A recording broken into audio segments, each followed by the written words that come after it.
కాశయ్య గారు నమస్తే. నమస్తే సార్. కాశయ్య గారు బాగున్నారా? బాగున్నాం సార్. తిమ్మయ్య గారు బాగున్నారా? బాగున్నా సార్. ప్రభాకర్ నమస్తే, బాగున్నారా? బాగున్నా సార్. ఓకే, నారాయణ గారు బాగున్నారా అందరూ? Okay okay. ఈరోజు ఒక డిఫరెంట్ విషయాలు మీరు నేర్చుకోబోతున్నారు. మిర్చి రైతులందరూ కూడా ప్రధానంగా నార్మడి యాజమాన్యంలో చాలా నెగ్లెన్సీ చేస్తూ ఉన్నారు. నార్మడి యాజమాన్యం అనేది కరెక్ట్గా చేయగలిగితే మిర్చిలో అధిక దిగుబడులు తీయగలుగుతారు. నార్మడి యాజమాన్యంలో రైతులకు ఏంటంటే 45 రోజులు ఏముందిలే ఎక్కడనొక్కడ పోపిద్దాంలే అని చెప్పి ఏంటంటే కొద్దిగా ఇంట్రెస్ట్ పెట్టక, రెండోది పీకలు మంచిగా చేయలేక, రెండోది దాన్ని మంచి అంటే మేనేజ్మెంట్ అనేది మిర్చిలో చాలా కీలకం. మరి ఇక్కడ కాశయ్య గారు ఉన్నారు. నాకు కాశయ్య గారు, వెంకటేశ్వరరావు గారు మాకు పెద్ద ఊరిలో ఉంటారు. వీరు నాకు కరోనా కంటే ముందు నుంచోని కూడా ఆర్పిఎస్ 76 వాడిన రైతులు, వీళ్ళంతా ఆర్పిఎస్ 76 వాడిన రైతులు. ఇక్కడ ప్రభాకర్ గారు కూడా ఉన్నారు. అందరూ అబ్జర్వేషన్ చేయండి. ఈ వీడియోని ఫస్ట్ మీరు అబ్జర్వేషన్ చేయండి. అసలు ఈ మొక్కలు ఎట్లా పడ్డాయి, ఈ మొక్కలు మొత్తం టోటల్గా ఏది మన సందమామలు ఉంటాయి కదా, మొత్తం సందమామలు, మనం చుక్కల ముగ్గు ఏ రకంగానైతే ఉందో ఆ రకంగా ఉంది. అసలు రైతు ఒక సైంటిస్ట్ అనటానికి ఇంకా ఇంతకంటే నిదర్శనం అనేది ఏముంటుంది. కాబట్టి మనం ఇప్పుడు కాశయ్య గారిని అడిగి దీంట్లో ఆర్పిఎస్ తోటి విత్తన శుద్ధి ఎట్లా చేసిండు, రెండోది ఏంటంటే విత్తన శుద్ధి, రెండోది మన బిఎస్ఆర్ 99 విత్తనాన్ని దాదాపు 50 ప్యాకెట్లు అంటే దాదాపు 55 ప్యాకెట్లు వారు పోసుకోవటం జరిగింది. రెండవది ఇక్కడికి వచ్చిన మన నారాయణ కానీ, ప్రభాకర్ గారు కానీ, తిమ్మయ్య గారు కానీ, వీళ్ళందరూ కూడా మొత్తం బిఎస్ఆర్ 99 వెరైటీ పోసుకున్న రైతులు. ఆ రైతులను నేను కలవటానికి 550 కిలోమీటర్ల నుంచోని వచ్చాను. మరి ఇప్పుడు ఎంత హ్యాపీగా ఉందంటే నాకు 500 కిలోమీటర్ల నుంచి వచ్చిన తర్వాత ఈ రైతు నార్మడి చూసిన తర్వాత నాకు ఉమ్మడి ఆంధ్రప్రదేశ్లో ఈ టెక్నిక్ అనేది ఎవరు పాటించలేదు. ఈ టెక్నిక్ అసలు ఆ టెక్నిక్ ఏంది అనేది ఇప్పుడు మనం కాశయ్య గారిని అడిగి మనం తెలుసుకుందాం. మిర్చి రైతులు కూడా చాలా జాగ్రత్తగా వినండి. కాశయ్య గారు నమస్తే. నేను ఖమ్మం నుంచోని బయలుదేరాను. ఖమ్మం నుంచోని ఎన్టీఆర్ జిల్లా వచ్చాను. ఎన్టీఆర్ జిల్లా నుంచోని గుంటూరు జిల్లా వచ్చాను. గుంటూరు నుంచోని ఒంగోలు వచ్చాను. ఒంగోలు నుంచోని ప్రకాశం వచ్చాను. కానీ మీ దగ్గరికి వచ్చిన తర్వాత అన్ని నార్లు నేను చూసుకుంటూ వస్తున్నాను.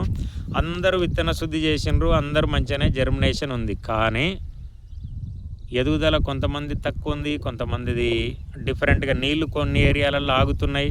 కొంతమంది మా ప్రభాకర్ లాంటి మంచి తెలివికల రైతులు నర్సరీలో పోసుకున్నారు. మరి ఇలాంటి సమయంలో అసలు మీ నారు చూస్తే అంటే ఇక్కడి నుంచోని పోబుద్ది కావట్లే, మాకు ఇక్కడనే ఉండాలనేటట్టుగా అనిపిస్తుంది. అసలు ఏంది ఈ నారు పెంచడంలో మీ సీక్రెట్ ఏంది ఒకసారి చెప్పండి కాశయ్య గారు. మన రైతులందరూ కూడా ఆంధ్ర, తెలంగాణ, కర్ణాటక, సౌత్ ఇండియా రైతులందరూ కూడా ఈ టెక్నిక్ వినండి. ఖచ్చితంగా మీరు నారు యాజమాన్యంలో కాశయ్య గారి విధానాన్ని ఖచ్చితంగా పాటించాలి. ఓకే సార్, చెప్పండి సార్ కాశయ్య గారు. Okay sir. మ్యాట్కి వచ్చేసి ఒక 110-120 గజ్జాలు ఉంటాయి సార్. ఓకే. ఆ మ్యాట్ పెట్టి ఇట్లా బెడ్లు తయారు చేసి ముందు ఓకే బెడ్ తయారు చేసిన తర్వాత మెత్తటి మట్టి సైడ్ నుంచి తోలకొచ్చి పోసుకోవాలి. Okay okay. చెరువు కానీ ఏదైనా కుంటలు లాంటి ఇలా ఉన్న చోట మెత్తగా తవుల్లాగా ఉండేటువంటి మట్టి తీసుకొచ్చి పోసుకోవాలి పక్కన. ఓకే. అప్పుడు మన జనాన్ని పెట్టుకున్న తర్వాత మ్యాట్కి వచ్చేసి 110-120 గజ్జాలు ఉంటాయి. ఓకే. మ్యాట్ అంటే ఏం మ్యాట్ సార్ అది? అది మన మామూలుగా ఇళ్లలో కూడా వాడుకుంటాం సార్. అది మామూలుగా అట్లాగా ఉంటుంది. దానికి ఒక 110, ఒక 120 అట్లా ఉంటాయి. ఓకే. అది మడి మీద పెట్టి ఒక్కొక్క గబ్జానికి వచ్చేసి ఒక్కొక్క ఎత్తే వేయాలి. వేసిన తర్వాత మళ్ళీ దాని మీద మట్టి పోస్తాం. ఓకే. అది లేపి మళ్ళీ దాన్ని బట్టి మళ్ళీ పక్కన పెడతాం. ఓకే. అలా పెట్టుకుంటూ చేస్తే దానికైతే మనుషులు ఖర్చు కొంత ఉంటుంది, కొంచెం షాకీర్ ఎక్కువ ఉంటుంది. ఓకే. అలా చేస్తే ఇలా నీట్గా నారుమడి తర్వాత కాండం లావుగా కానీ మొక్క సమంగా రావటం కానీ నారంతా బాగా నీట్గా వచ్చేస్తుంది. ఓకే. ఇప్పుడు మీరు ఆర్పిఎస్ తోటి విత్తన శుద్ధి చేశారా కాశయ్య గారు? చేశారా? సార్. ఇప్పుడు ఆర్పిఎస్ తోటి విత్తన శుద్ధి చేయకుండా కూడా మీరు గతంలో చేశారు కదా? స్పీడ్ బూస్ట్ చేసి వేసేవాడిని. ఓకే. ఇప్పుడు ఏం డిఫరెంట్ గమనించారు? ఓకే. ప్రతి సంవత్సరం విత్తన శుద్ధి చేయకుండా అయితే నేను ఏ సంవత్సరం చేయలే. ఓకే. స్పీడ్ బూస్ట్ ఇప్పుడు కూడా కొంచెం బ్యాగ్ ఉంది, ఒక అర బ్యాగ్. Okay okay. ప్రతి సంవత్సరం స్పీడ్ బూస్ట్ చేసి వేసేవాడిని. ఆ. కానీ ఈ సంవత్సరం మీరు ఆర్బిఎస్ చెప్పారు కాబట్టి ఆర్బిఎస్తో చేసి వేసాను. ఓకే, ఆర్పిఎస్ తోటి చేసినప్పుడు జర్మినేషన్ కానివ్వండి, మొక్క ఎదుగుదల ఇప్పుడు దాదాపు ఎన్ని రోజులు అవుతుంది? మొక్క ఎదుగుదల ఎలా అనిపిస్తుంది? 10 రోజులైంది సార్ ఇది పెట్టి.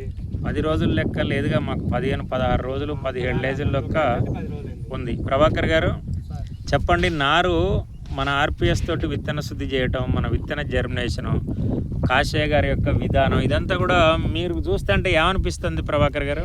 ఈ విధానం ఎక్కడా చూడలేదు సార్. అంతేనా? ఆ ఏరియాలో చాలా మంది చూశాను, ఓకే చాలా ఊర్లు తిరిగాను కానీ సార్. ఓకే ఓకే, ఈ విధానం అనేది ఇప్పుడే ఫస్ట్ స్టార్టింగ్, నా 15 సంవత్సరాల అనుభవం. అంతేనా? ఓకే, నెక్స్ట్ ఇయర్ మరి మొత్తం ఇలానే పాటిస్తారా మీరు? మొత్తం ఇదే పాటిస్తాను సార్. అంతేనా సార్?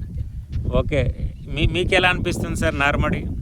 నాకు ఇటువంటి సరే ఇబ్బంది లేదు. అంతేనా సార్?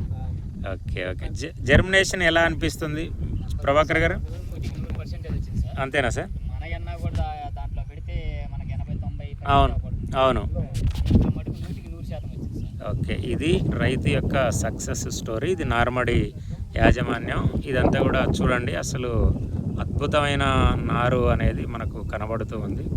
ఇదంతా కూడా నారు యాజమాన్య పద్ధతులలో పాటించవలసిన మెలకువలు. ఓకే అండి, నమస్తే, నమస్కారములు.